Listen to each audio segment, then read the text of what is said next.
Tudo em um caminhão de bombeiros nos faz parar e olhar para ele, que é grande, brilhante e barulhento, tipo eu, e carrega pessoas corajosas que salvam vidas.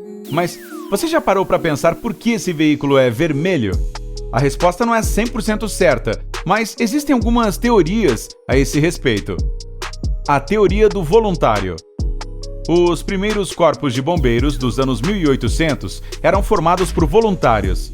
Como eram bons samaritanos que trabalhavam de graça e recebiam pouco apoio financeiro, não tinham muito dinheiro para comprar equipamentos, inclusive a tinta que usariam em seus veículos. Na época, o vermelho era a cor mais barata do mercado, então eles optaram pela alternativa mais econômica. Aí o vermelho pegou, e hoje é uma forma de honrar nossos primeiros bombeiros. Competição. Outra teoria diz que na época, quando os bombeiros eram todos voluntários, havia muito orgulho e competição entre os departamentos das cidades. O vermelho era o mais cobiçado, pois é ousado e chamativo. Os departamentos queriam que seus caminhões se destacassem, pois era uma fonte de orgulho e união. Sabe aquela sensação de camaradagem que você sente quando usa as cores do seu time de futebol? Então, eles sentiam a mesma coisa. Eles não podiam ser como os outros carros. No começo dos anos 1900, a Ford era a estrela automobilística. Todos os carros que vendia eram pretos. Os bombeiros queriam que seus caminhões se destacassem em meio aos milhares de veículos negros e carroças na estrada. Afinal, os deles precisavam ser vistos e ganhar prioridade de passagem, né? Bem, o vermelho ajudaria nisso, e na verdade ajuda até hoje. A teoria psicológica. Até hoje, associamos o vermelho a emergências ou perigo. Extintores de incêndio, hidrantes, placas e luzes de pare, todos são vermelhos brilhantes como uma cereja. A cor vermelha em si pode até aumentar seus batimentos cardíacos. Ela também faz você ficar com fome, e por isso é tão usada em lanchonetes e restaurantes. Então, faz sentido os carros de bombeiros serem pintados com uma cor que coloca as pessoas em alerta. É preciso vê-los rapidamente, sentir uma sensação de urgência e abrir passagem para eles. A teoria da cor. E por falar em teoria psicológica, a da cor pode explicar exatamente por que o vermelho se tornou um padrão para veículos, luzes e placas de emergência. Todos nós conhecemos as cores do arco-íris: vermelho, laranja, amarelo, verde, azul, anil e violeta. Dá até para fazer uma sopa de letrinhas com as iniciais delas. E existe um motivo para o vermelho ser o primeiro da lista. Os cientistas medem a velocidade com que uma cor alcança nossos olhos em comprimentos de ondas. Quanto maiores eles forem, mais rápido nossos olhos captam a cor. O vermelho possui o maior comprimento de onda entre todas as outras cores do arco-íris, então nosso cérebro o registra primeiro. Assim, um veículo de emergência vermelho automaticamente se destacará entre os demais. Enquanto não há um motivo definido que obrigue todas as viaturas de bombeiros a serem vermelhas, outras cores têm sido usadas para elas. Ou pelo menos, algumas estão sendo cogitadas para mudar esse padrão. Por exemplo, estudos mostraram que enquanto o tom vermelho alcança nossos olhos primeiro durante o dia, não é uma boa cor para a noite. Quando está escuro, nossos olhos enxergam melhor cores com um comprimento de onda menor, como verde e azul. Algumas cidades já adotaram uma dessas cores para seus carros de bombeiros, substituindo o tradicional carmim. Outros locais têm cores ainda mais surpreendentes, como laranja, rosa, amarelo e verde-limão. Ei, não é motivo para riso, pois isso pode não ser uma má ideia, principalmente esta cor que falamos por último. Pesquisadores descobriram que as viaturas vermelhas de bombeiros se envolvem 3 vezes mais em acidentes do que as de outras cores. Na verdade, verde-limão ou verde amarelado parece ser as cores que nossos olhos enxergam melhor, tanto de dia quanto de noite, segundo um optometrista de Nova York. Então, por que ainda não foi feita a troca em todos os veículos?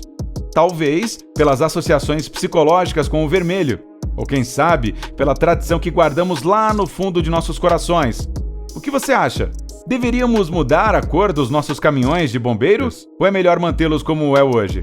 Que cor você escolheria? Conte para mim nos comentários. Enquanto você digita, tenho outras curiosidades interessantes sobre os caminhões de bombeiros. 1. O que eles têm a ver com os dálmatas? Você já se perguntou por que associam esses cães pintadinhos ao corpo de bombeiros? Esses cachorros super inteligentes e adestráveis foram as primeiras sirenes de emergência. Na época em que os veículos de combate a incêndio eram puxados por cavalos, um dálmata corria à frente deles, latindo alto para abrir caminho. Hoje, temos sirenes sofisticadas, mas há muitos departamentos de combate a incêndio que ainda mantêm um cãozinho por perto, só por costume mesmo. 2. O mecanismo de bombeiros mais antigo é da Grécia Antiga.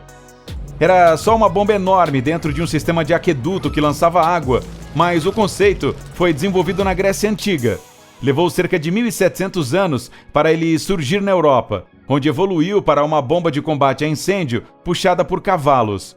Com a industrialização, o carro de bombeiros acabou virando essa maravilha que conhecemos hoje. 3. Autobomba tanque versus autoescada. Sabia que existe um veículo para cada tipo de situação?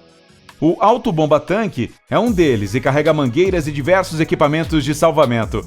Já o autoescada mecânica, além de destinado à extinção de incêndio, é usado também para o resgate em grandes alturas. O autobomba geralmente chega primeiro, já que tem a água e o equipamento hidráulico necessários para combater o fogo. O autoescada, por sua vez, é dotado da bem famosa escada Magirus. 4. As escadas. Os bombeiros são treinados para subir a alturas gigantescas usando aquelas escadas. Mas não se preocupe, elas resistem a ventos de 80 km por hora. A gente costuma pensar que os incêndios só acontecem em prédios comuns ou em florestas, mas ocorrem em arranha-céus também. Apelidadas de Bronto, diminutivo de brontossauro, essas escadas podem levar os bombeiros a até 90 metros de altura. Só não olhe para baixo. 5. Autobomba tanque, autotanque e autoescada. Se você vir mais de uma viatura de bombeiros em algum lugar, pode apostar que há 3 tipos diferentes de superpoderes de combate a incêndio entre eles. Se, como já falamos, o autobomba tanque guarda as mangueiras enormes e ajuda a conectá-las aos hidrantes, o autotanque armazena uma quantidade maior de água caso algo dê errado com os hidrantes. E o autoescada, bem, ele carrega aquela famosa escada, obviamente. 6. Mas o precinho é salgado. Essas viaturas são super equipadas para salvar vidas, mas um veículo tão importante vem acompanhado de um precinho salgado. Isso sem falar nos recursos tecnológicos e a manutenção para que tudo esteja em perfeito estado quando uma emergência surgir. Dependendo do equipamento que carrega e do tamanho, um brinquedinho desse pode custar por volta de R$1 milhão. 7. Qual o tamanho delas? Essas viaturas são máquinas enormes. Podem ter até 13 metros de comprimento e pesar incríveis 40 toneladas. Nos Estados Unidos, os bombeiros treinam por 2 semanas para aprender a dirigir esses veículos gigantes. Parte do treinamento utiliza um simulador virtual e um trajeto com obstáculos pelo qual eles são obrigados a passar. 8. O caminhão de bombeiros mais rápido do mundo. Ele é chamado de Águia do Havaí. E veja só, é veloz como um foguete. Inclusive detém o recorde de viatura de bombeiros mais rápida do mundo e pode alcançar velocidades de até 655 km por hora. Saem até chamas da parte traseira. Esse veículo já não é usado mais para combater incêndios, mas ainda assim é impressionante. 9. Água versus espuma. Gasta-se muito menos espuma para apagar um incêndio do que água. Quimicamente falando, a espuma é mais eficiente, detém as chamas melhor que a água e impede que o que está alimentando o fogo entre em contato com mais oxigênio. Ter espuma dentro das mangueiras em vez de água as torna mais leves e fáceis de manusear também. 10. Potência das viaturas. Uma viatura de bombeiros já é pesada e ainda carrega toneladas de equipamento. Então, você deve imaginar que esse veículo deve ter uma enorme quantidade de cavalos de potência para conseguir chegar rapidamente ao local do incêndio. Surpreendentemente, um caminhão comum de bombeiros tem cerca de 500 cavalos de potência. 11. As luzes e sirenes. Em países como os Estados Unidos, por exemplo, nem todos os carros de bombeiros possuem sirenes. Lá, o equivalente ao nosso autobomba vai na frente do autoescada e, por isso, é o que precisa dos sinais visuais sonoros para alertar a todos e abrir caminho no trânsito. Outra coisa, Todas aquelas luzes e as sirenes ensurdecedoras não devem desorientar os bombeiros, que precisam estar totalmente concentrados para o trabalho quando chegarem ao local do incêndio. Conclusão: os bombeiros correm para perto do perigo quando todos estão fugindo dele. É por isso que eles merecem todo o nosso respeito e gratidão. Ei, se tiver aprendido alguma coisa nova hoje, deixe um joinha pra gente e compartilhe este vídeo com um amigo. Aqui estão outros vídeos que podem lhe interessar. Basta clicar no da esquerda ou no da direita e juntar-se a nós no lado incrível da vida.